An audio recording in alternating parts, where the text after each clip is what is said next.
Hi, it's Double1975 and welcome to Elite Dangerous on the Xbox, and this is the second part of my wing trading guide. This is the extra bit I mentioned regarding whether you take missions that say enemies will come after you or not. Now, the school of thought from Selfish and the other guys that do a lot of these missions is no, don't take those missions.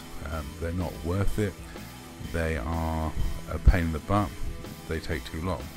And I agree with them wholeheartedly. They are a pain in the butt and they take too long.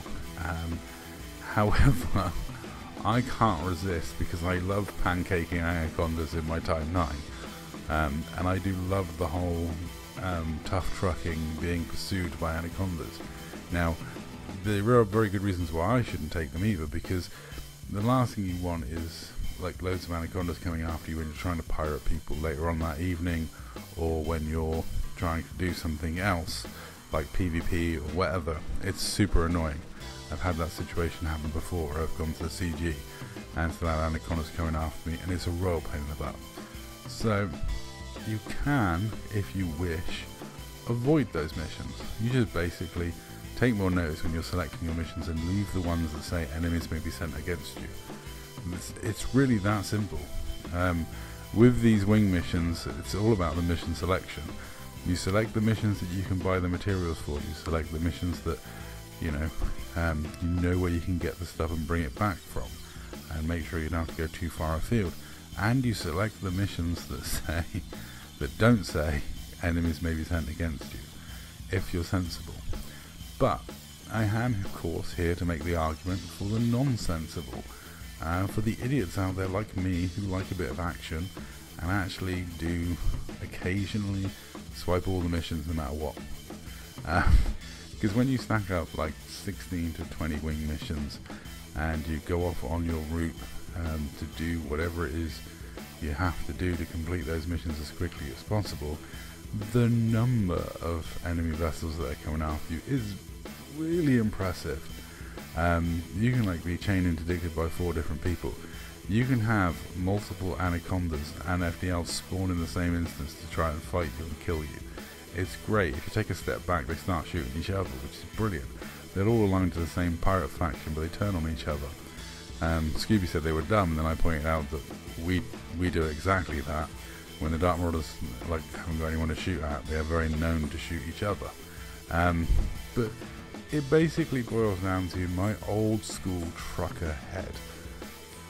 Well, back in the day when I flew my Type 7 as a passive aggressive trader in open, the thrill of being hunted, shot at, chased, attacked was the fun. That was the bit I loved. You know, the whole chilled out, relaxed trader, like, I don't mind I'm being attacked, let me escape. The whole smug feeling you get from evading an interdiction with no canopy, because you've already pancaked 2 anacondas, but the third, you know, you're going to run from that one. It's great. It's a smug feeling. You know, the amount of materials you can get from inside one of these, when you crack one open, they are full of materials. Those anacondas are absolutely stocked to the gills with really good mats. And that can be really, really worth it. But it's up to you. I would say if you're looking to make money and only make money, then do the sensible thing and say no to these wing missions that have enemies may be sent against you. Avoid those ones, you know. But if you're like me and you like hitting things with plasma charges from the Type 9 and ramming anacondas, then maybe, you know, the odd mission won't hurt occasionally. The real danger with doing this as well, one of the real issues I've got to point out, which always gets me in trouble, is I use a lot of splash damage weapons. The plasma chargers and pack hounds are notorious for accidentally hitting policemen, which can leave me having to get out of there very, very quickly, because you know, these instances can get filled with police very quickly, and once they're filled with police, if you accidentally aggro the police, you can suddenly have a lot of ships shooting at you and you can suddenly die. That is definitely one of the major cons to doing this. It's stupid, I know, but I still can't help myself. Like I say, the materials you get from the anacondas is great. You make extra money from the missions for killing the anacondas, which I don't mind. Yes, it does take a lot of time to kill an anaconda in a Type 9, but if you're a cutter boy and you're using a cutter to do this, you should shred through them really, really quickly. Is it worth the materials? Well, one of the good things you can do is get people over to help you kill these and that need the materials. I know Sandwich One was saying he's like full on all his materials, which is no surprise considering how many of these wing missions he does. But I do quite enjoy this. Here I've aggroed the police, and as you can see, you got to get out quick because they melt your shields when it's all the police shooting at you. But again, escaping interdictions, especially the second one on the trot. So this is actually the second one. I got chain interdicted after I escaped the first one with no canopy. Escaped this one as well. Got back to the station, no problem at all. Escaped both interdictions, got back to the station. Real smug feeling. But like I say, it's totally down to you. It's down to personal preference. If you are looking to make credits per hour and that is your motivating factor, then definitely do not accept missions that have enemies that will come after you. Like I say, the materials are pro. Well, oh yeah, bounties. I mean, I made 9 million off the bounties in one afternoon. I did 4 hours of missions and I made 9 million in bounties, which I think was typically 9 anacondas I killed. I actually didn't collect any of the materials from the anacondas because I was fully loaded in the Type 9 and didn't have any collectors, and I'm not going to sit there and scoop.